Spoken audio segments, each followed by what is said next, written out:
네, 여러분 반갑습니다. 오늘은 에베소서, 오늘 본문부터 읽도록 할게요. 에베소서 2장 10절입니다. 에베소서 2장 10절입니다. 다 찾으셨으면 제가 읽어드리도록 하겠습니다. 하나님의 말씀을 들으십시오. 우리는 그가 만드신 바라 그리스도 예수 안에서 선한 일을 위하여 지으심을 받은 자니 이 일은 하나님이 전에 예비하사 우리로 그 가운데서 행하게 하려 하심이니라. 아멘. 네, 오늘은 시간교리 문답 34문을 살펴볼 거고요. 시간교리 문답 34문 제가 질문을 띄워주시겠어요? 질문을 제가 드릴 테니까 여기 앞에를 보고 답을 같이 해주시면 좋겠습니다. 거룩한 삶을 산다는 것은 무슨 의미입니까? 성령님의 은혜로 우리는 예수님을 닮은 삶을 살아가게 됩니다. 가장 높으신 그분이 자신을 낮추셔서 하나님과 이웃을 사랑하셨듯 우리 역시 자신을 낮추어 하나님과 사람을 사랑하게 되는 것입니다.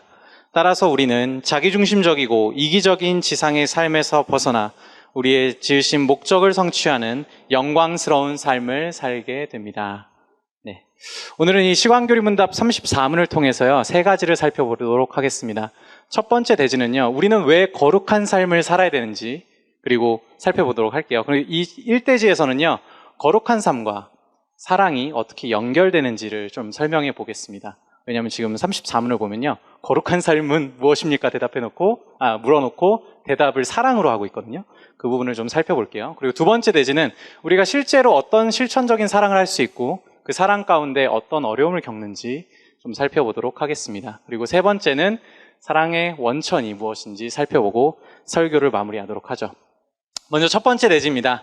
우리는 왜 거룩한 삶을 살아야 할까요? 결론부터 말씀드리면 우리가 거룩한 삶을 사는 것이 하나님이 우리를 지으신 목적이기 때문입니다. 다시 말씀드릴게요.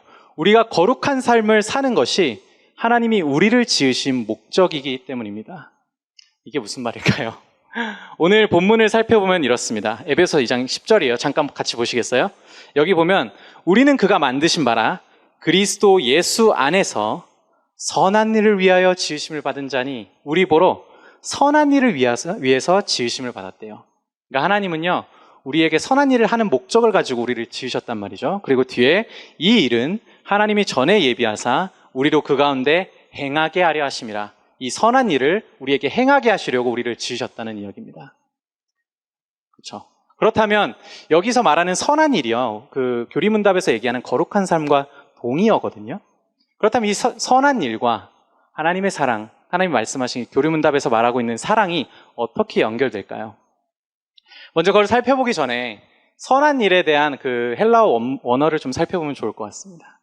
여기서 말하는 선한 일이라고 이제 번역된 아가토스라는 헬라어 원어는요, 실제로 용례를 살펴보면요, 그냥 단순히 너 착하네, 선하네 이런 이야기로 자주 쓰이기보다는요, 어떤 도덕적인 의미에서 어떤 그걸 잘 지키고 행하는 것들을 묘사할 때 선한 일을 한다고 자주 씁니다. 이렇게 얘기하는 거죠. 하나님의 율법을 잘 지키고 그 율법이 말하고 있는 정신을 잘 계승하는 그것들을 표현할 때 우리는 선한 일을 한다라고 표현하고 있는 것이죠. 그렇다면 하나님의 율법을 지키는 것과 하나님의 사랑이 어떻게 또 연결이 될까요? 이건 예수님의 말을 들어보면 쉽게 이해할 수 있습니다. 마태복음 22장 35절에서 40절입니다. 이건 제가 읽어드릴게요. 한 율법사가 예수를 시험하여 묻되 선생님, 율법 중에서 어느 계명이 크니까? 예수께서 이르시되 내 마음을 다하고 목숨을 다하고 뜻을 다하여 주 너의 하나님을 사랑하라 하셨으니 이것이 크고 첫째 되는 계명이요 둘째도 그와 같으니 내 이웃을 내 자신과 같이 사랑하라 하셨으니 이 두 계명이 온 율법과 선지자의 강령이니라. 예수님은 율법을요, 사랑과 연결시켜서 설명하고 계십니다. 내가 너희에게 율법을 준 이유는 사랑이 목적이다 라고 이야기하시는 것이죠.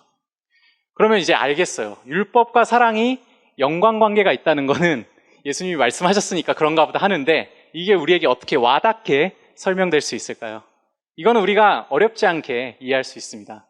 여러분, 그 게리 체프먼이라고 그 기독교 심리학자이신 분이 쓴 사랑의 5가지 언어 알고 계시나요? 5가지 사랑의 언어, 그렇죠?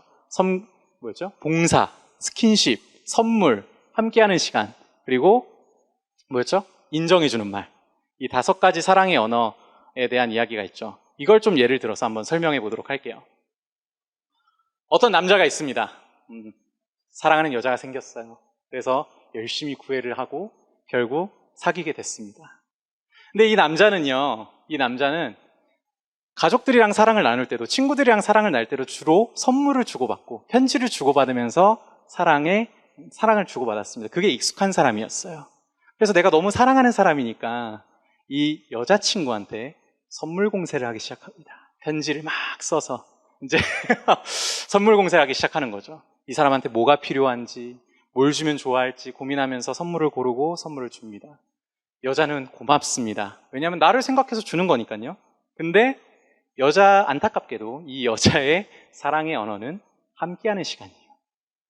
고맙긴 합니다. 그래서 고마움을 표현했어요. 근데 이 남자는 신났어요. 그 고마움이 너무 즐거운 거예요. 그래서 신나서 어떤 일을 하냐? 더 열심히 일합니다. 더 열심히 돈을 벌어요. 모든 시간을 돈을 벌고 열심히 일하는 데 씁니다. 왜요? 더 좋은 선물을 주기 위해서요. 그러고 또 이제 필요를 따라서 또 선물을 줍니다. 여자는 여전히 고맙죠. 하지만 여자는 그걸 사랑으로 느낄까요? 그렇지 않죠. 고마움은 느끼지만 여전히 그 시간이 지나면 지날수록 이 여자는 점점 외로워집니다. 왜요? 사랑받는다는 느낌을 못 받거든요. 선물로는. 이와 같습니다. 이 원리와 같습니다. 우리가 하나님과 사랑을 할 때는요, 하나님이 주신 법을 통해서 사랑할 때 하나님이 원래 의도하신 그 사랑을 완전히 누릴 수 있습니다. 그리고 우리도 하나님의 형상대로 지음받은 사람이기 때문에 우리가 서로 사랑할 때도 우리의 법이 아니라 하나님의 법대로 우리가 서로 사랑할 때 우리는 진정한 하나님이 의도하신 사랑을 누릴 수 있죠. 이것들을 이제 종합해서 한번 이야기를 해볼게요. 하나님이 거룩한 삶을 사는 게 우리가 지어진 목적이라 그랬잖아요. 그리고 선한 일을 하는 게 우리가 사는 목적이라고요. 율법을 잘 지키고 그 정신을 잘 계승하는 게 우리의 삶의 목적이라고 하신 이유는요, 하나님이 이렇게 얘기하고 계신 겁니다. 얘들아, 나는 너희를 반드시 제대로 사랑하는 존재로 만들 거야. 너희가 어설프게 사랑하는 존재, 네 마음대로 사랑하는 존재가 아니라 내가 원래 의도한 그 사랑을 너희가 하는 존재로 만들 거다라는 강력한 의지를 이 본문 말씀을 통해서 이야기하고 계신 거죠. 그렇다면 우리는 어떤 사랑의 실천들을 할 수 있을까요? 2번째 내집니다. 벌써 2번째예요. 일단 여러분, 사랑이 뭘까요? 여러분, 사랑이 뭐라고 생각하세요? 사랑하면 딱 떠오르는 이미지. love. 보통 사랑을 떠올리기로 생각을 해보면 남녀 간의 이 뜨거운 사랑, 혹은 뭔가 사람들에게 희생하고 봉사하고 자비를 구하는 어떤 이런 숭고한 사랑을 떠올리곤 하죠. 하지만 여러분, 사랑에는 굉장히 다양한 측면이 있습니다. 애정이 있고요, 우정이 있고요, 애호가 있고, 존중이 있고, 섬김이 있고, 등등등등 굉장히 사랑의 여러 가지 측면들이 있죠. 기회가 되면 제가 이걸 시리즈 설교를 한번 해보고 싶긴 한데, 기회가 되면요. 근데 오늘은요, 여러 가지 사랑의 측면 중에 애정을 좀 살펴보려고 합니다. 우리가 애정이란 무엇인지 살펴보고요. 그다음에 그 애정 안에서 우리가 어떻게 사랑하게 되는지, 그리고 이 애정이 가져다주는 어려움에 대해서도 좀 살펴볼게요. 먼저 애정이 뭔지를 좀 살펴봐야겠죠. 애정이 뭘까요? 먼저 정의를 한번 내려보겠습니다. 애정의 정의는 이렇습니다. 친숙하고 오래된 수수한 사랑입니다. 다시 한번 말씀드릴게요. 친숙하고 오래된 수수한 사랑입니다. 이 애정을요, 가장 잘 표현한 한 문장이 있어요. 한 구절이 있어요. 저도 알고 여러분들도 아주 잘 아는 시의 한 부분입니다. 나태주 시인의 풀꽃 1이죠. 읽어드릴게요. 자세히 보아야 예쁘다. 오래 보아야 사랑스럽다. 너도 그렇다. 한 번 더. 자세히 보아야 예쁘다. 오래 보아야 사랑스럽다. 너도 그렇다. 그렇죠. 저는 이 한 구절이요, 가장 애정을 잘 표현하는 문장이라고 생각합니다. 애정을 좀 더 이미지화 해볼까요? 아웃라인을 그려보기 위해서. 애정은요, 우리가 흔히 생각하는 친한 친구 관계 사이에서 흔히 말하게 되는 우정이라고 말하는 그 종류의 사랑이 사실은 애정에 가깝다는 걸 우리는 볼 수 있습니다.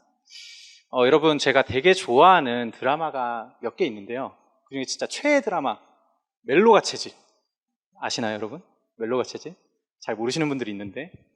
그 멜로가 체질을 보면요, 그 새 여주인공이 나옵니다. 이제 막 30살이 된 새 여주인공이 그 20대 때 그냥 막 이렇게 부시럭부시럭 하면서 셋이서 막 알콩달콩 지내면서 30대를 어떻게 같이 보내는지에 대한 에피소드들이 쭉 나오죠. 20대 때 에피소드들을 보면요, 새 여자 주인공이요, 다 덜 떨어졌어요. 다 어디가 미성숙합니다. 근데 그럼에도 불구하고 그 새 여주인공은요, 서로의 미성숙함과 덜 떨어짐을요, 그대로 받아주고 커버해 주려고 하죠. 그리고 30대가 돼서 자기가 잘하는 것들을 막 꽃피우기 시작할 때는요, 서로를 진심으로 격려해주고 사랑해줍니다.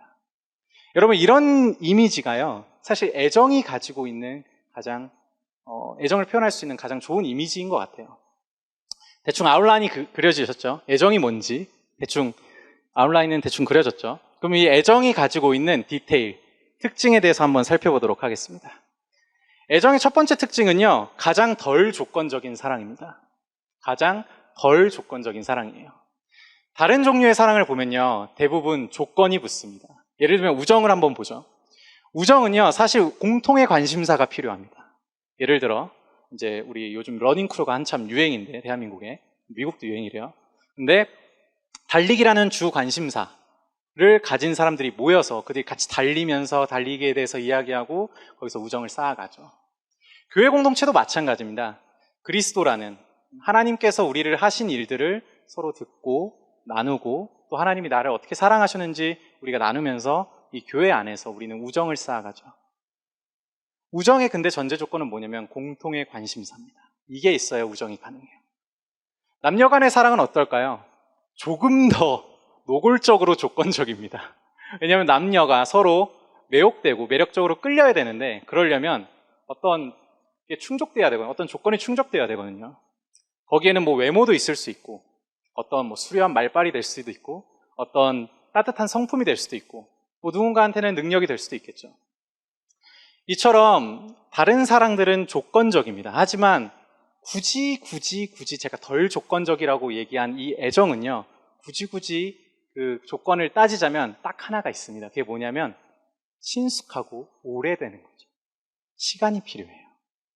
그래서 이 애정의 특징, 이 덜 조건적이라는 특징 때문에 우리는 이 애정을요, 나랑 맞지 않을 것 같은 사람과도 쌓을 수 있어요.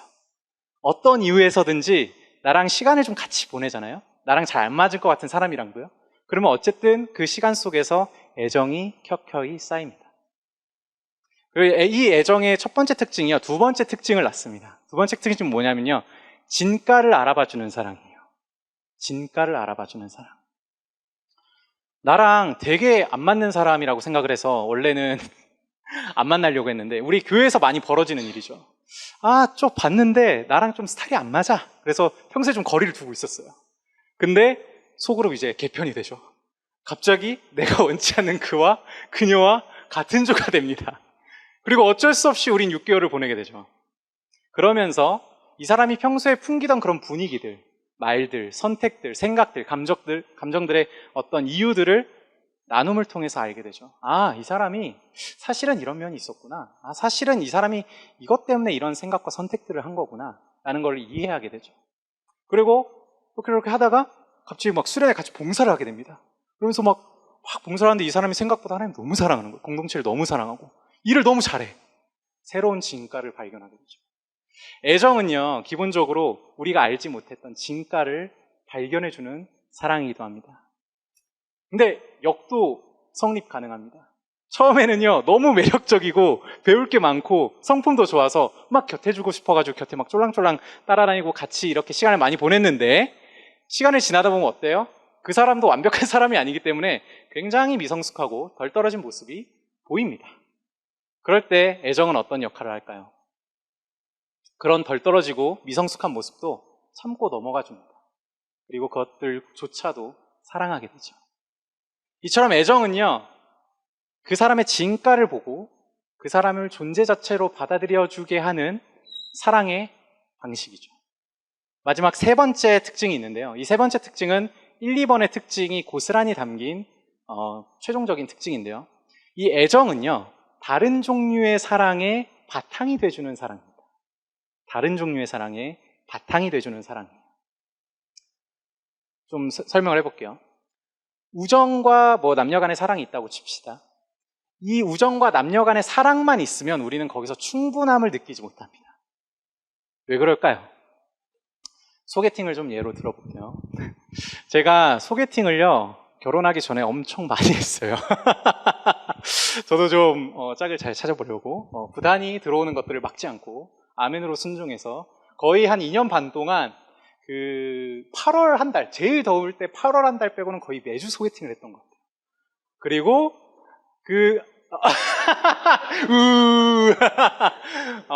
다행히 지금은 사랑하는 와이프를 만났는데, 어쨌든 그 수많은 소개팅을 하면서 잘 된 적이 몇 번 없어요. 그리고 잘 됐을 때도 얼마 못 갔어요.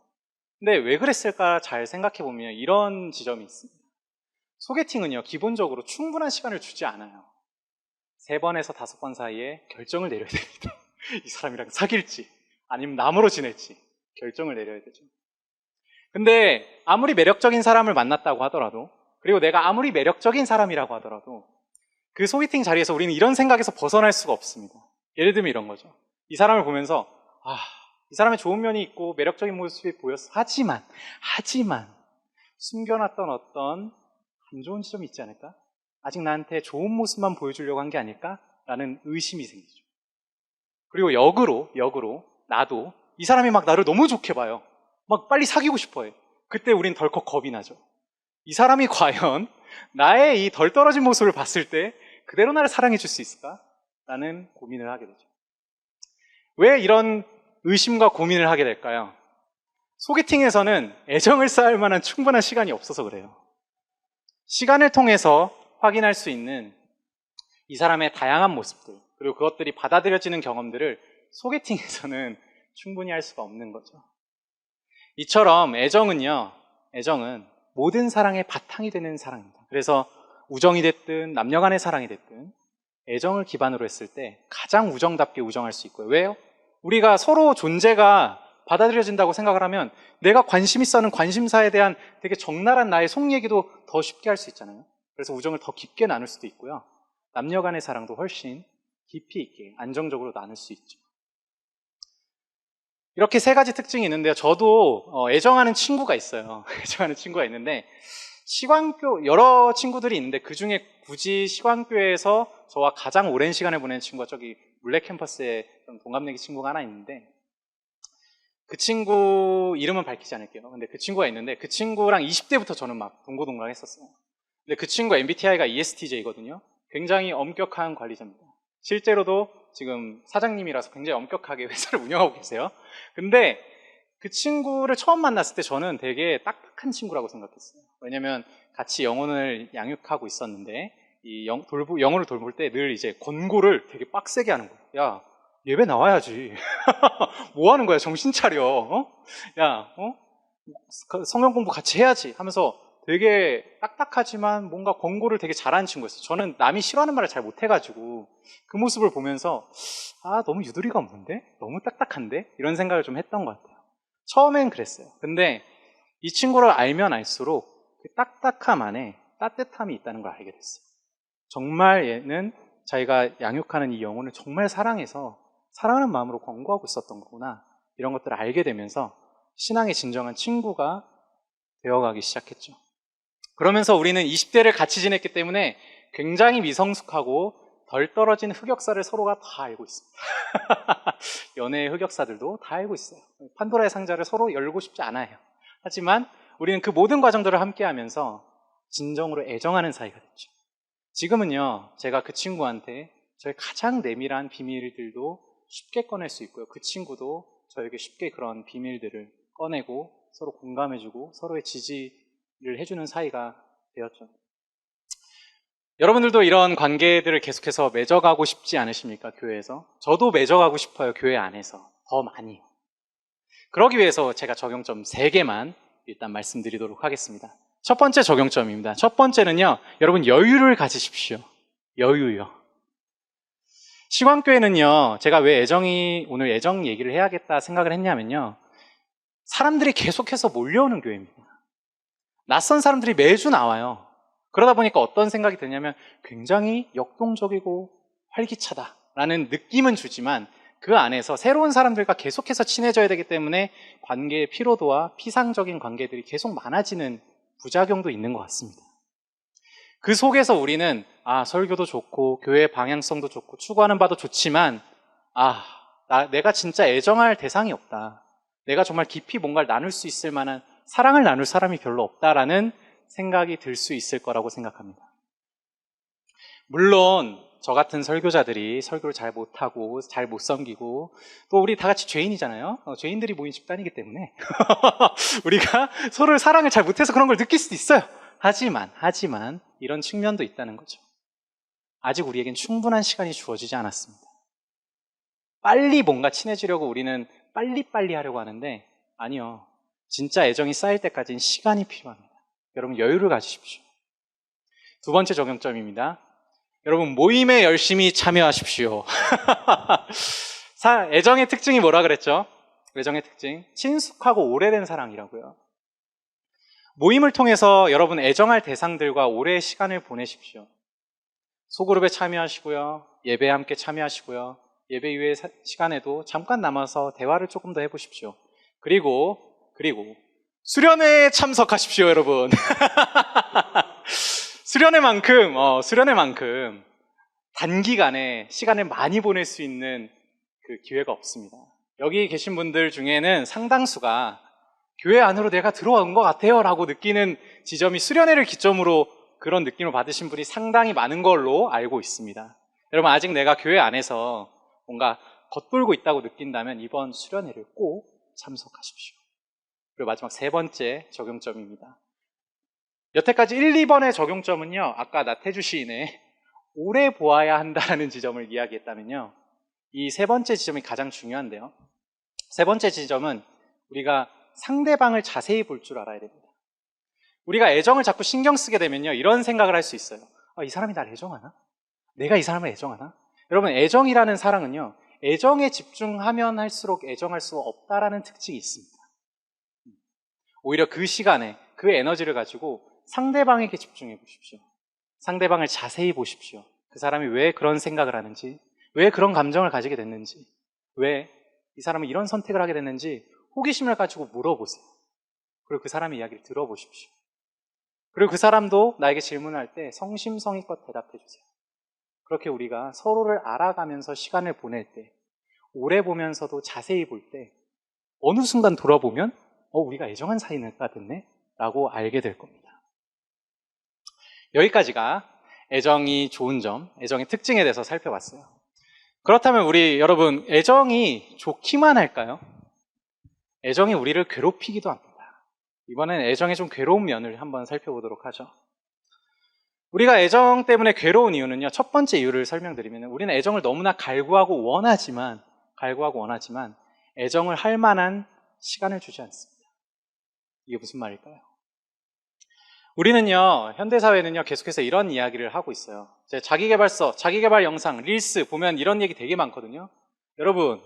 여러분들을 사랑하는 사람을 사랑하고 그 사람에게 에너지를 집중하고 시간을 집중하십시오. 여러분들과 잘 맞는 사람을 찾으십시오. 여러분들과 굳이 잘 맞지도 않고 나를 힘들게 하는 사람을, 그 사람에게 에너지를 쓸 시간에 빨리 손절하고 너에게 잘 맞는 사람, 너를 사랑해주는 사람에게 시간과 에너지를 쓰라고 이야기하죠. 근데 여러분, 이런 방식으로만 계속 인간관계를 맺잖아요? 그럼 아무도 애정할 수 없게 됩니다. 아무에게도 애정을 받을 수 없게 되죠. 이것을 잘 보여주는 세태가요, 증거 자료가 있는데요. 통계청에서 발표한 이혼율을 제가 최근에 확인한 적이 있어요. 우리나라의 이혼율은 증가하고 있을까요, 여러분? 감소하고 있을까요? 재광아, 증가하고 있을 것 같아? 감소하고 있을 것 같아. 증가요.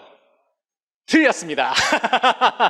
안타깝게도 우리의 예상과는 다르게 이혼율은요, 우리 그 베이비붐 세대 때의 그 부모님의 황혼 이혼이 유행할 때 그때를 고점을 찍고요, 계속해서 이혼율이 떨어지고 있습니다. 실제로요.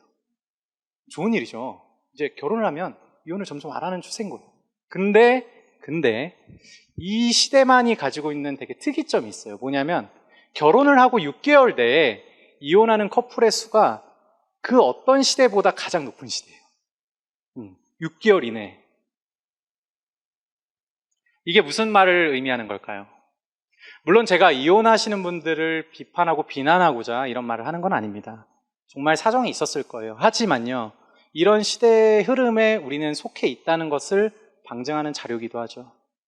나랑 조금이라도 맞지 않으면, 내가 뭔가 쎄한 느낌이 들면 바로 손절. 시간을 아끼자. 다음 나에 잘 맞는 짝을 만나자. 라고 생각하는 어떤 시대적 분위기도 저는 통계에 영향을 줬다고 생각합니다. 이처럼 우리는 이런 시대적인 가치관 속에서 계속해서 애정을 갈구하지만 애정을 할 수 없는 상황에 놓여 있죠.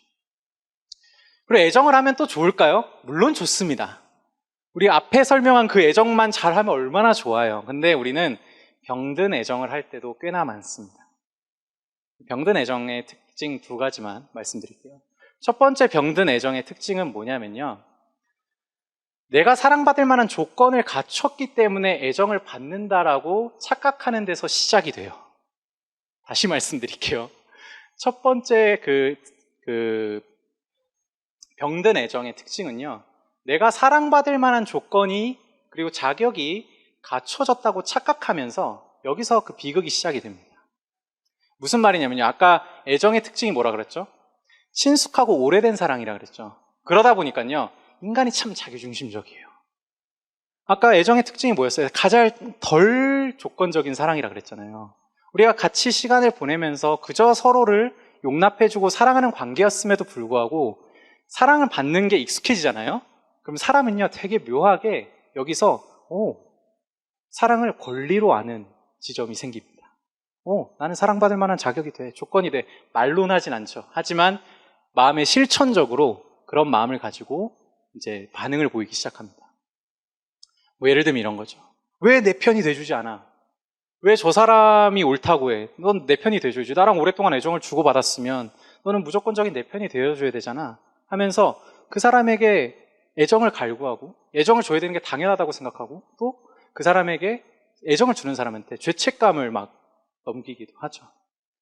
저는 이걸 교회에서 너무나 많이 봤습니다. 왜요? 사람들이 은근 이런 마음이 있어요. 교회는 사랑해야 되는 곳이잖아. 왜 사랑을 안 줘? 교회잖아요. 왜 사랑을 안 주세요? 사랑을 줘야죠. 신자들은 다를까요? 신자들도 똑같아요. 우리 매주 그거 경험하고 있잖아요. 하나님 당연히 나를 사랑해야죠. 하나님 나를 사랑하시잖아요. 왜 내 인생은 이 모양 이 꼴이에요? 당연히 나를 사랑하셔야죠. 우리는 사실 병든 애정 속에서 관계들이 파괴되고 거기서 계속 서로를 갉아먹는 일들을 경험하게 되죠. 병든 애정의 2번째 특징이 뭘까요? 2번째 특징은요, 애정하는 상대의 변화를 싫어한다는 겁니다.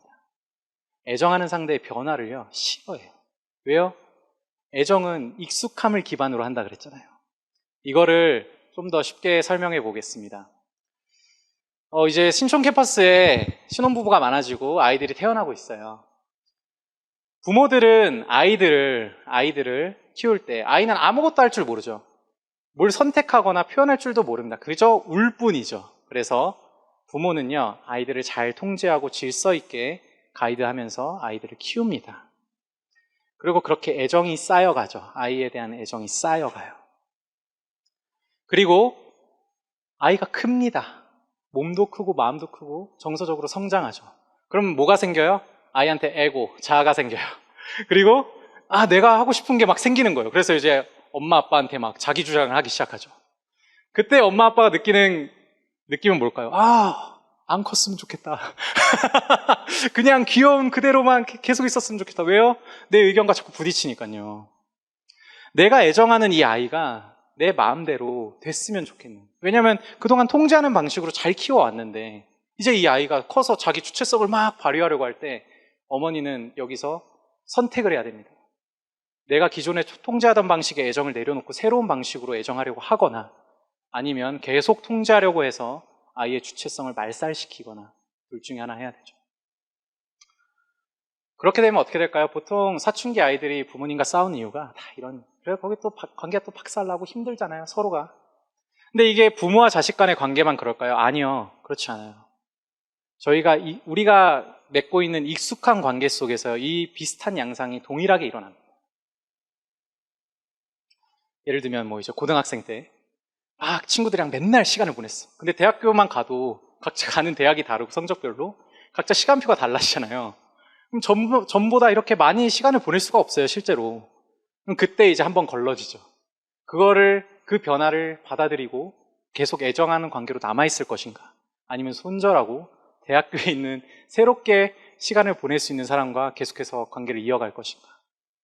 직장을 가도 마찬가지입니다. 직장 가면 더 심하죠. 왜요? 우린 월급을 받잖아요. 그 월급 값을 하려면 시간을 더 많이 쓰게 돼요. 시간을 내지 않으면 만날 수 없습니다. 그러면 그 애정하는 관계가 더 흔들리죠. 그러다가 내 친한 친구가 덜컥 남자친구, 여자친구를 만나서 결혼이라도 했다고 칩시다. 나랑 시간을 가장 많이 보내던 애정하던 친구예요. 그때 우리는 굉장히 큰 질투심을 느끼고 그것까지는 괜찮아요. 서운함을 느낄 수 있어요. 하지만 거기서 우리가 미워하는 단계까지 나간다면 그거는 병든 애정을 우리가 하고 있다는 증거가 됩니다. 여러분, 이처럼 우리는 애정 때문에 웃기도 하지만 애정 때문에 울기도 하죠. 이 애정의 유해성에 대해서 C.S. 루이스가 이런 얘기를 한 적이 있습니다. 한번 잘 들어보세요. 오늘은 PPT가 없어요. 제 말씀을 잘 들어보세요. 저는 애정의 이런 해로운 상태를 모조리 병적인 상태로 분류한다고 해서 문제가 명확해지는 것은 아니라고 생각합니다.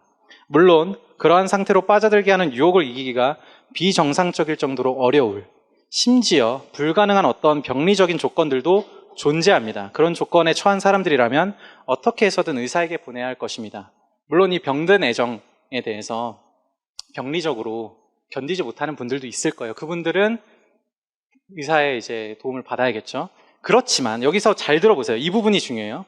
그러나 자신에게 정직한 사람이라면 누구나 자신에게도 이런 유혹이 있음을 인정할 것입니다. 그런 유혹을 느끼는 것은 병이 아닙니다. 아니, 굳이 병이라고 한다면 그 병명은 인간의 타락한 본성 정도가 될 것입니다. 정상적인 사람일 경우 그런 유혹에 굴복하는 것은 병이 아니라 죄입니다. 여기에는 의학적 치료보다는 영적인 지도가 필요합니다. C.S. 루이스는 애정의 이 병적인 측면에 대해서 병이 아니라 그게 병이라면 인간의 타락한 본성인 죄 때문이라고 이야기하고 있죠. 그렇습니다, 여러분. 우리는 시황교리문답 34문이 이야기하고 있는 부분 중에서 자기중심적이고 이기적인 사랑을 기본적으로 할 수밖에 없는 사람이기에 우리는 하나님이 주신 좋은 이 애정의 측면도 제대로 누리지 못하고 있습니다.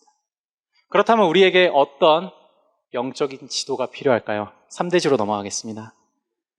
세 번째 대지는 사랑의 원천, 우리가 어떻게 하면 이 사랑을 제대로 할 수 있는 사랑의 원천을 알 수 있을까 좀 살펴보도록 하겠습니다. 다시 본문으로 돌아올게요, 여러분. 에베소서 2장 10절은요, 오늘 제가 읽어드릴 2장 10절은 2장 1절부터 10절까지 한 단락입니다. 한 단락이에요. 한번 쭉 보세요.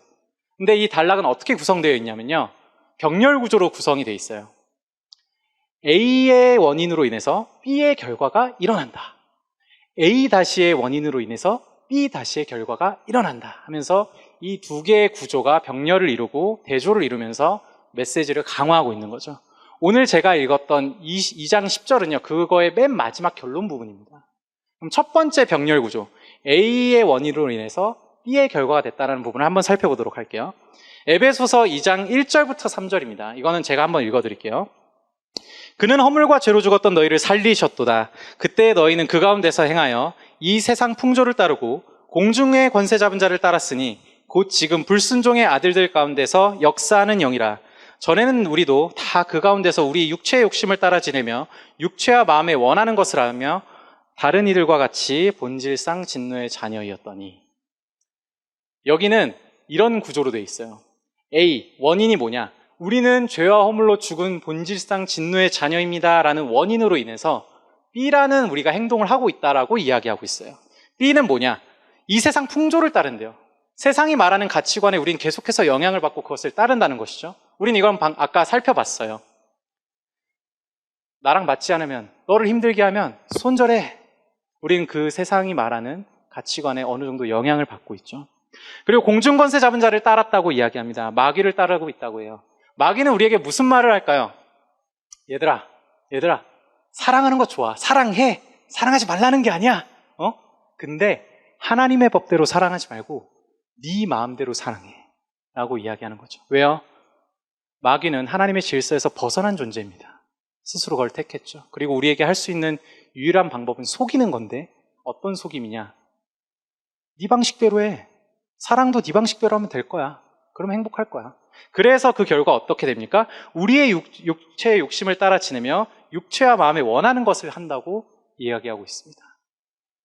우리의 자기중심적이고 이기적인 방식으로 누군가를 사랑하고 애정하려고 하는 거죠. 그 결과 어떻게 돼요? 아까 말씀드렸던 그 병든 애정 속에서 우리는 계속해서 비참함 가운데 빠지게 됩니다. 그렇다면 그 다음 병렬 구조는 뭘까요? A-의 원인과 B-의 결과. A-의 원인에 대해서 살펴볼 거예요. 이거는 에베소서 2장 4절부터 9절까지입니다. 이거는 좀 번갈아 가면서 교독해 볼까요? 제가 먼저 읽어볼게요. 다 찾으셨나요? 제가 먼저 읽겠습니다. 4절입니다. 긍휼이 풍성하신 하나님이 우리를 사랑하신 그 큰 사랑을 인하여 허물로 죽은 우리를 그리스도와 함께 살리셨고 너희는 은혜로 구원을 받은 것이라. 또 함께 일으키사 그리스도 예수 안에서 함께 하늘에 앉히시니 이는 그리스도 예수 안에서 우리에게 자비하심으로써 그 은혜의 지극히 풍성함을 오는 여러 세대에 나타내려 하심이라. 너희는 그 은혜에 의하여 믿음으로 말미암아 구원을 받았으니 이것은 너희에게서 난 것이 아니요 하나님의 선물이라. 행위에서 난 것이 아니니 이는 누구든지 자랑하지 못하게 하려 함이라. 이것이 A-의 원인입니다. 원인은 이렇게 이야기하고 있는 거예요. 긍휼에 풍성하신 하나님의 사랑이 아무것도 사랑받을 조건이 없는 너희를 사랑하셔서 너희의 구원을 이뤘다. 은혜로 구원을 이루셨다. 그래서 너희는 어떠한 행위로도 이 구원에 대해서 자랑할 수 없다. 왜? 하나님이 선물로 주셨기 때문에 라고 이야기하고 있는 거죠. 그 결과 에베소서 2장 10절로 이어집니다. 10절은 제가 읽어드릴게요. 우리는 그가 만드신 바라 그리스도 예수 안에서 선한 일을 위하여 지으심을 받은 자니 이 일은 하나님이 전에 예비하사 우리로 그 가운데서 행하게 하려 하심이라. 우리가 선한 일을 할 수 있고 하나님이 원래 지으신 목적대로 선한 일을 할 수 있다면 이 앞에 있는 원인의 결과로 하게 된다는 구조로 이 본문의 단락은 설명하고 있습니다. 우리가 선한 일, 누군가를 진정으로 사랑할 수 있게 된다면 하나님의 법을 통해서 하나님의 기준을 가지고 누군가를 사랑할 수 있게 되는 원천은요, 하나님께서 우리를 사랑하셔서 우리를 위해서 이루신 그 구원이 우리의 사랑의 원천이 된다는 이야기죠. 그렇다면 그 구원을 이루신, 그 구원의 원천이신 우리 주님은 어떠한 분이실까요? 여러분, 우리가 방금 본문에서 살펴본 것처럼 우리는 죄와 허물로 죽었던 본질상 진노의 자녀들이었습니다. 그런데요, 하나님께서는 우리를 누구보다도 자세하게 그리고 오랫동안 지켜보신 분이시죠.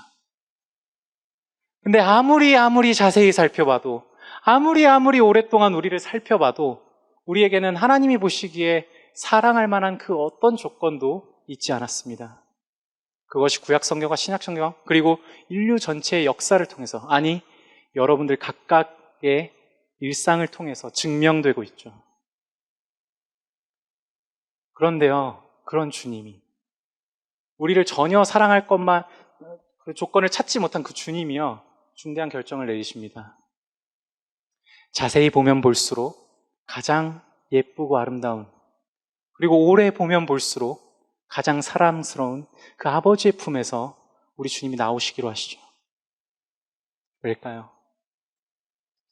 아무도 친구를 제대로 만들 수 없는, 아무도 누구도 제대로 애정할 줄 모르는, 사랑할 줄 모르는 우리를 위해서 그분이 직접 그 사랑을 포기하고 우리에게로 오신 겁니다.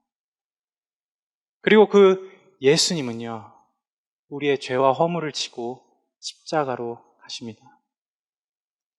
그리고 가시기 전에 이런 말씀을 해주시죠. 요한복음 15장 15절입니다. 이제부터는 너희를 종이라 하지 아니하리니 종은 주인이 하는 것을 알지 못함이라. 너희를 친구라 하였노니 내가 내 아버지께 들은 것을 다 너희에게 알게 하였습니다. 예수님은요, 아무하고도 진정한 애정을 나눌 수 없는 그 친구가 되지 못하는 우리를 위해서요, 사랑의 자리에서 나오셔서 우리의 친구가 되어주시겠다고 이야기합니다. 그리고 아버지 안에 있는 비밀한 일을 이야기해 주시죠. 얘들아, 사실은 아버지께서는 너희를 진짜 사랑하는 존재로 만드셨어. 너희가 제대로 된 사랑을 하기 위해서 너희를 지으셨어. 라고 얘기해 주시죠. 그리고 그분은 우리에게 가장 우리를 사랑하는 친구로서 본을 보이십니다. 가장 우리를 사랑하는 친구가 되어주세요. 예수님은 이런 말을 하신 적이 있습니다. 요한복음 15장 13절입니다. 사람이 친구를 위하여 자기 목숨을 버리면 이보다 더 큰 사랑이 없나니. 우리 주님은요, 사랑을 할 줄 모르는 그 애정 때문에 너무나 고통스러워하는 우리를 위해서 그분이 우리의 죄와 허물을 지고 십자가로 가셨습니다. 왜요? 이 죄와 허물이 해결되지 않으면요, 하나님이 원래 의도하신 그 사랑을 우리는 나눌 수가 없으니까요. 계속해서 자기한테 갇혀서 자기 중심적으로 그렇게 사람들을 이용하고 또 이용당하면서 상처 주고 상처받으면서 우리가 하나님이 원래 의도하신 그 사랑을 우리가 할 수 없으니까요. 그래서 우리 주님은요, 우리의 죄와 허물을 가지고 십자가로 가십니다. 그리고 우리가 당했어야 될, 내가 당했어야 될 그 가장 비참한 상태에 놓이시죠. 뭔가요? 가장 소외된 자리로 가십니다. 가장 단절된 자리로 가시죠. 아무도 애정할 수 없는 소외 자리로 본인이 직접 걸어 들어가십니다. 그렇지만 여러분, 여기서 하나님의 사역이 끝나지 않습니다. 우리의 죄와 허물을 그냥 해결하고 끝나지 않았어요. 오늘 본문 말씀 에베소서 2장 5, 6, 7절을 제가 다시 읽어드릴게요. 긍휼에 풍성하신 하나님이 우리를 사랑하신 그 큰 사랑을 인하여 허물로 죽은 우리를 그리스도와 함께 살리셨고 너희는 은혜로 구원을 얻은 것이라 또 함께 일으키사 그리스도 예수 안에서 함께 하늘에 앉히시니. 하나님께서는요, 죽은 예수님을 다시 살리십니다. 그리고 하늘 보좌 우편에 앉히시죠.